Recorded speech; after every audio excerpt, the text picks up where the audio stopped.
submit grades you will. You're right, Master Yoda. And you're very right in the fact that when you say do or do not, there is no try. We will submit grades coming up next week. So we're wrapping up the school year, and grade cards are the last things that we as teachers work on. So let's go ahead and take a look at how to submit grades to the gradebook system. By the way, on the YouTube video, if you go to the description, there's a link to this page. If you actually want to scroll through it later, I do have some links to things that you can actually go through and get more detailed information. I'm just going to be doing the highlights to make this fast because we know your time is valuable. So if you want to right now, you can pause the video and open up a new tab and go to this web page right here. So I'm going to zoom in real quick.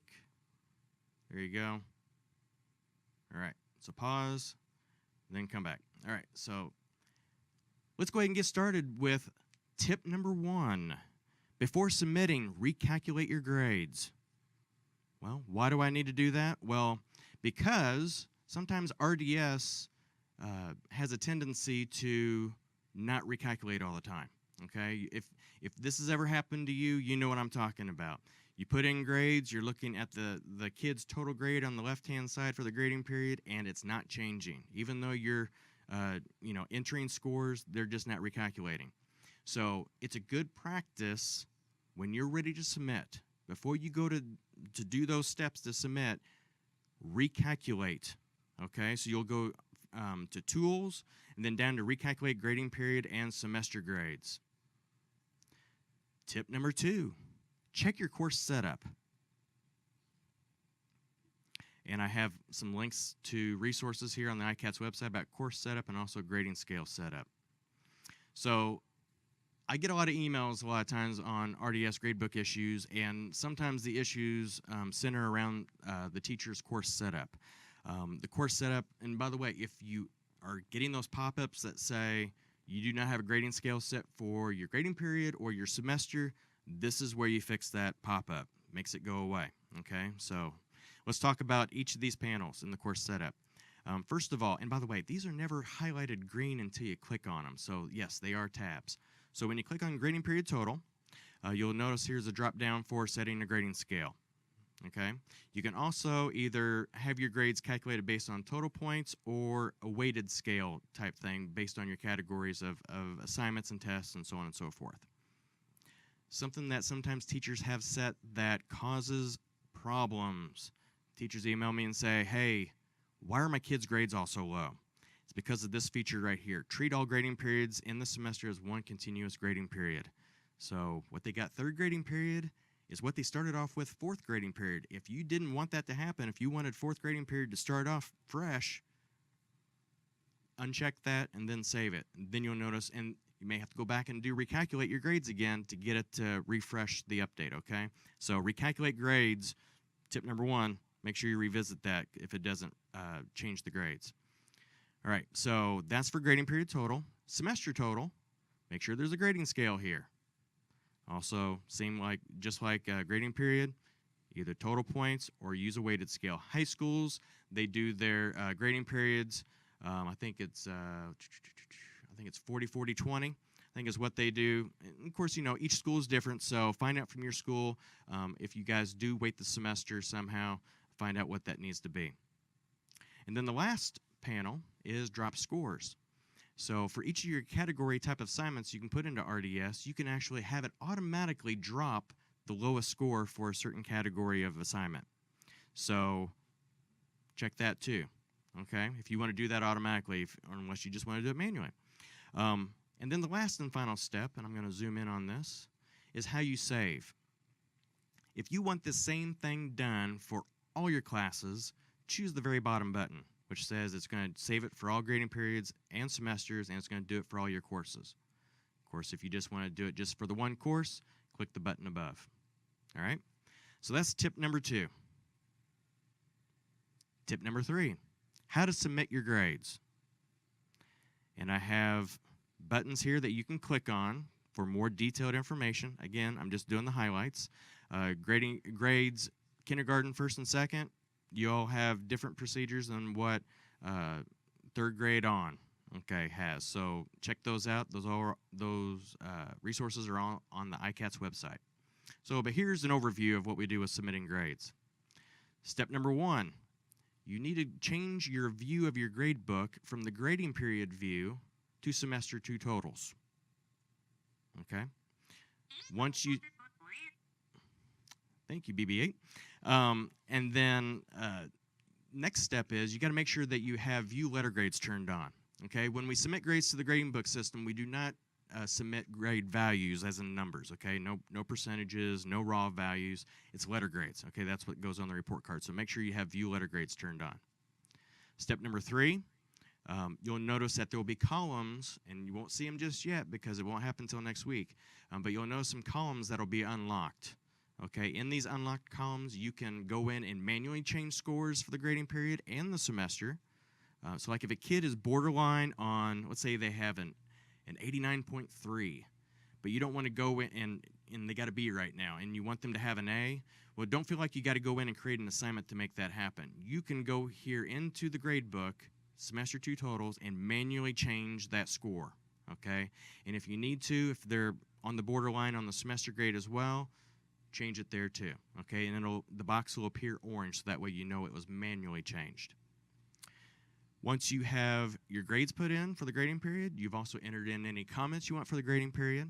And high school, some middle schools enter in a final exam score and check all the semester grades out. Now you're ready to submit final grades. So you'll go to Tools, Submit Final Grades, and then you're done. Now, one little quick note, kindergarten, first and second grade, you guys enter in pass, fail grades. Now, we know that kindergarten and first grade don't actually use the report card that the RDS gradebook has, but we need the scores for their permanent record. So they still have to be done there, even though kindergarten and first grade print their own report cards. So thank you, teachers, for doing that. Tip number 4. Do you have a new student right here at the end of the grading period, right when you're submitting, and you don't have any grades to give them?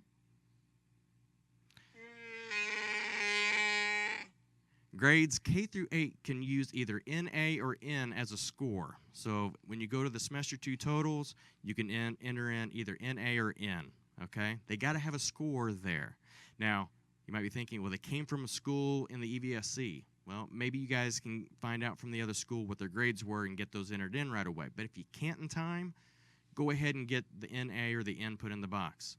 High schools have to use N only. NA is not an option, okay? But that's not a problem. It's just one less letter. It makes it go faster, right? So that's what you have to do there. Now, if grades come in later, the counselor can actually update those for you without you having to do anything. Tip number 5. How many times can I submit grades for a course? Great question. And guess what? You're not going to get frozen in carbonite for submitting grades too many times. There's no limit. Keep doing it, okay? And what will appear on the report card is what you submit last, okay? So whatever you did the last time you submitted grades will be what will be on the report card, okay? Tip number 6. Is there a way to see what I have submitted to the system? The answer is yes, my young Padawan. If you go to the reports menu and go down and select submitted grades report, you can actually see what grades have been submitted to the system the last time you did it. Tip number 7. Is there a report I can view for attendance? Sometimes schools actually, and by the way, here's a link to that resource on the ICATS website, which has more information. So, but when you go to the attendance screen in RDS, if you click on summary, that's how you get to that information. And again, if you go to that information on the ICATS website, that'll give you all the steps that you need to do in order to pull that information up. So like if you need perfect attendance and things like that, you have that ready to go. And our last tip, tip number 8. How do I change a grade on a report card after it has already been printed? Sometimes there's last-minute extra credit. Sometimes students all of a sudden turn it in on the last day, some work. And out of the goodness of our teachers' hearts, sometimes they actually do accept it. I'm not saying that they have to, kids, if you're actually watching this, okay? So get your work turned in on time, all right?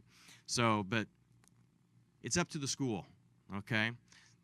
teachers, once the window has closed for submitting grades, teachers can't change anything, okay?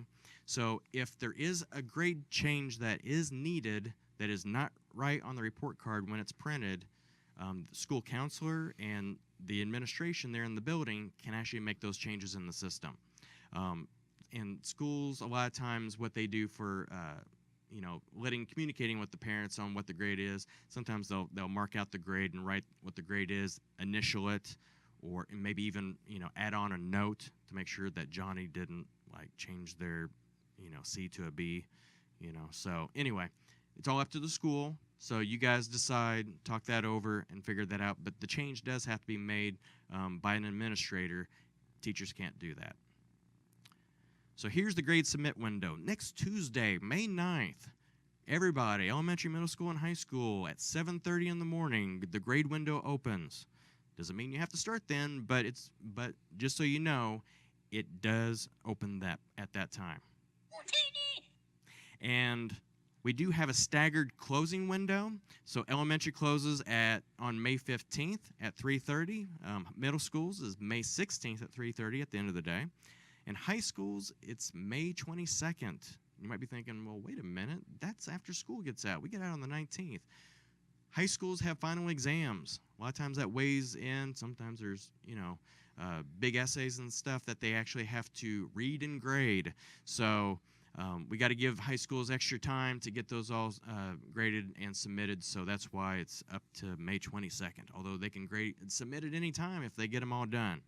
So, but we want to make sure that teachers have that time to get that finished. Very soon, students will be leaving your classroom, well prepared for the next challenge soon to come. And very soon, you'll be ready for some much-needed rest and relaxation. Because you deserve it. Thank you for doing a great job this year and all your hard work. So this is the one last step getting, to the summer break. So down here at the very bottom on this resource, there's a link to all of our gradebook resources on the ICATS website. And also down at the bottom is if you have questions, the RDS gradebook support page where you can reach out and find solutions to questions you may have. So let's check in with Master Jedi Thornton. Hey, I've got a couple questions here I wanted to throw your way and see what you would say about these. One of them is, let's say I get to that report that has my final submitted grades. Can I print that? Yes, you can. So the submitted grades report is actually a PDF. So you can save it to your computer, you can print it out, you can do whatever you want with it. Just make sure that if you do, do submit grades again, that you update the submitted grades report if you're wanting to look at that from time to time. So sure, I was just wondering, if people wanted to have a record of that. So that's a good thing. You can definitely do that. Perfect. And then I think you covered it on that last bit of the slide there, but I was wondering, is there a place on the ICATS page or somewhere where I can get in contact with someone if I have a question about maybe my grades? I know that I followed all the steps and things just don't look right, or if I'm having problems. Is there a place I can contact? So you guys aren't seeing my screen right now, but anyway, the link at the bottom of the page there will take you to a support page that we have special on the ICATS website. You don't have to go to it.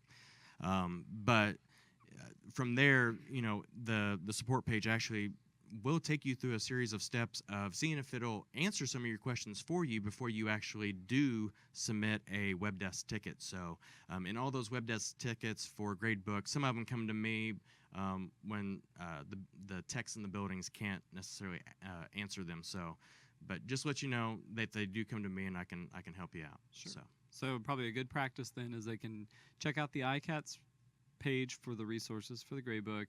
If that doesn't get it, maybe ask a colleague, and then if not, then go to that support tab on the ICATS page. Exactly. All right. Exactly. Well,